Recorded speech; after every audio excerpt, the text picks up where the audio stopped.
Welcome back to FlatsClass University. Today we're going to talk a little bit about 5 crucial mistakes that you might be making as an inshore angler as we move from the winter season into the warmer spring and summer months. And this is something that I have found myself guilty of at times, and I guarantee you're going to find 1, 2, or 3 of these same issues are plaguing your success. So let's just dive right in with this one. The ability to find fish quickly. You might not believe this, but in the winter months, you had a huge advantage. It's because water temperature and lower tide heights concentrated the fish and made them easy pickings. That's not going to happen now. Now, the water temperature is ideal, and there's teeming bait everywhere. So they could literally swim hundreds or thousands of yards tide to tide and make it very challenging to find them. So now you're going to have to pay more attention to bait fish activity, bird activity, other apex predators that are on that flat hunting.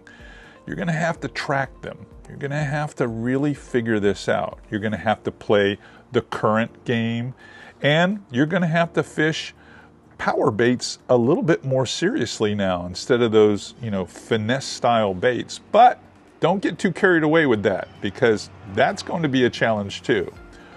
All right, let's move on to number 4. Number 4 would have to be, of course, movement or sound. This is the time of year when you would think that you could get away with a little bit more, but we don't have a lot of rainfall in most places yet because the wet season hasn't started, so there's not a lot of color in the water. Now, I do know I am talking to some people that fish the eastern seaboard, and their water is kind of chocolatey all the time because they've got greater tide movement. But in most places, it's not that way, and we look forward to getting a little color in the water. So movement and sound are very, very important to us. So you need to be more calculated with your push-pull, more calculated with your trolling motor. Not big up and downs in frequency if you're moving.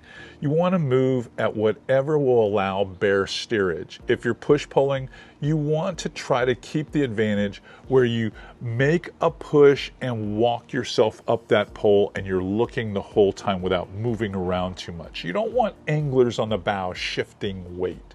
You want to turn your electronics off. I love my Raymarine, and it gets me to where I'm going and gets me back safely. But once I'm in the zone, if I don't put my transducer on standby where it's not thumping into the water, I just turn it off. Because after all, I'm up there on that thing looking into the water. And most of the time, I'm fishing less than 4 feet of water where I can see everything. So movement, sound, even the way you work your lures through a zone has to be a little bit more calculated, just because the fish see everything. Remember, a fish can see 5 to 6 times further through the water than you can, and that's in less than ideal water. So if you were in the water or could imagine with a pair of goggles on and you're looking through the water and you think you can see 12 feet, well, that fish can see 50 or 60 feet. So he's going to see the shadow of your boat. So you need to make sure that you're moving slow, calculated, and not making any noise. This is not the time of year like summertime and fall where if a random hatch slams or someone makes a big heavy step on the boat, you can get away with it. Not in the springtime. All right, let's talk about number 3. Because we're talking about sound and movement, number 3 would definitely be proximity. You must keep a healthy distance, because I think the biggest mistake most of us make is we want to see the fish. We want to see them. Now, not everybody's cruising around in an $80,000 carbon fiber flats boat that doesn't make any noise. There's lots of us that are fishing aluminum boats, or we're fishing in kayaks or center consoles. We're not in something like this. We're in something a little bit more of a challenge. But we all want to have that confidence to know that the fish are there. So we're trying to get where we can see them. Well, the problem with that is if this time of year in the spring, if you can see them, they can see you. I'm going to say this, you're going to want to stay off on your longest cast. This is the time of year where if casting distance ever means anything, it's in the spring. I preach all the time that casting distance in most cases, when you're in the summer, when you're in the fall, and when you're in the winter time, doesn't mean as much. But when you're in the springtime and the fish are ready to get out there and they're in crystal clear water and some of it is only so deep, well, this is the time of year that casting distance is definitely going to matter. So you want to be able to stay a healthy distance away from your target area, whether you can see the fish or not. Have a good idea, and the fish will tell you where they are. They'll give themselves away because you'll probably goof a few up and understand how they want to be positioned or posted up. And at that point, when you recognize that's going to be the zone, then you look for another zone that's exactly like that and you keep way off them. Because the farther you can stay off them, the better chances are you're going to hook up. Number two for me, because of the whole distance thing, casting distance and trying to give them a healthy amount of deference between my boat and the target zone, as much as I love casting gear, and it is kind of my jam, if you will, this is the time of year I put that back up underneath this gunnel and I pull out a spinning rod. That's right. I'm looking at throwing 7 to 7'4" spinning rods with really light braid. A braid that came on the scene last year was Diamond Apex Micro Braid. Very thin, 8 strand, super quiet. You can run your thumbnail down it, doesn't make a sound. Between that and some longer fluorocarbon leaders, and when I say longer, I'm talking 5, 6, 7 feet long at times. That's what I do this time of year. I'm using that. I need to be able to make that 140, 150 foot cast effortlessly with an unweighted lure.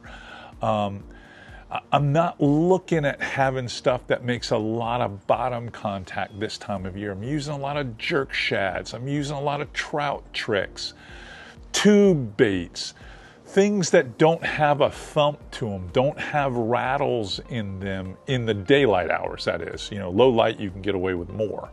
But that's what I'm looking to do. I'm looking to be able to slide up there, keep the lure in the zone, and then get it back. And to do that, spinning gear is really key. So if you're looking for a huge advantage in the spring, try that one. Now, let's talk about number one. I would say number one is going to definitely be choosing a lure suitable for the scenario that you're facing.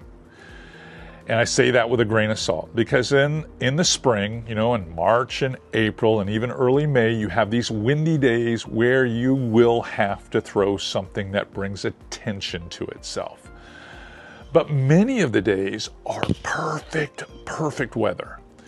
And that's why we're so anxious to get out there and catch them. So in super shallow and clear water like I have often, I have to throw a lot of dead action baits that match the color of the bottom, and I have to be somewhat slick to get these fish to eat. There are those days that I fish windy shorelines and we get a late front that's coming, or we just have a good sea breeze in the afternoon, and I can get away with throwing a bigger hard bait, you know, maybe a Mirrolure XL or something like that. It's got a rattle in it. Or maybe I can throw a paddle tail at that point. But a lot of my mornings start off with a gentle east or southeast breeze. And on my coast, that slicks it all out. It's nice and slick. And the fish, and I'm reading the mood of the bait. The bait's not like, they're not jumping out of their scales or anything, but they're kind of active. But I don't want to spook them either. So I'm gently working a stick bait, a soft stick bait like a trout trick or a jerk shad or a tube bait, or maybe I take an unweighted shrimp body, you know, with maybe just a 1/16 tungsten weight, and I just start working that over rocks and potholes and grass edges and things like that. And that's generally how it starts off. As that water gets higher and the fish start roaming around and the mullet are chopping hard and we get a sea breeze later, we start getting clouds coming off the state. When those changes are happening, that's when I recognize, okay, slick bait's back in the BUZBE box. Pull out the Mirrodines, pull out the topwater, pull out that wedge tail swim bait, that Mulletron, and start going at it. And it's this time of year when that timing has to be right or you struggle. It seems like you're always behind the game. You can't get them. As we get into summer, when the water gets more color and we get more wind and the tides get even higher, well, the fish feel froggier. They're preparing for, some of them are spawning like snook and things like that. Things get easy until the water gets too high. Naturally, I know that someone's going to put that in the comments, but that's the truth. But for me, finding that suitable bait for the scenario that you're facing is critical and probably the number one thing that you have to be cognizant of. Okay, I said my piece. Those are the 5 crucial mistakes, and I'm sure you're guilty of 1 or 2 of them, or maybe even 3. I know that I am at times. There's lots of times I force what I want to fish. I just force it. And it's frustrating because I know better. I've been doing this for decades. I'm older than most of you watching me, so I know better. And I still, I gotta catch them on this. I gotta get something on this bait. And that's couldn't be further from the truth. The fish want what they want, and you just have to figure out what that is. Hey, if you find that this information or this type of video is really something valuable to you, you're able to leverage it, take it to the water and catch fish, well, please come on over to FlatsClassUniversity.com and learn some of the structured pieces that we put together over there for inshore anglers that are wanting to level up their game. And hopefully today we earned a thumbs up here on YouTube, and I got you to smash that subscription button because I really want to have you back here tomorrow when I have another video. That's it. Let's go. Thanks for the watch.